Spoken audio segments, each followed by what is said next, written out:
Suffering is part of normal human being. Sabi ng Job 5:7, man is born to trouble or man is born to suffering. Kasama sa mundong ito yung paghihirap ng tao. So, dalawang klase ng sufferings na nangyayari sa buhay ng isang tao. Una, kaya ka naghihirap dahil sa kagagawan mo. Kaya ka naghihirap dahil sa mali mong ginawa o kasalanan mong ginawa.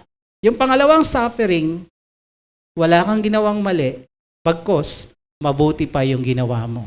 Paggawa ng mabuti at masama, magsasuffer ka rin, so anong kaibahan nito?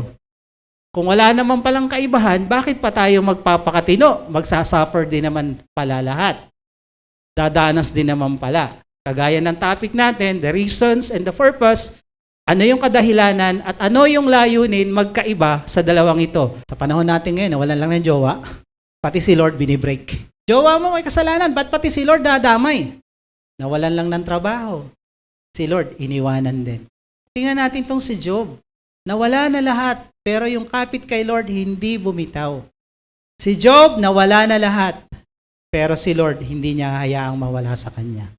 Tandaan mo to, mawala na lahat sa'yo, pag si Lord hindi nawala, yung nawala kayang ibalik ni Lord sa'yo ng mas mainam pa. Yung nararanasan mong painful experiences, suffering, katiting lang yan.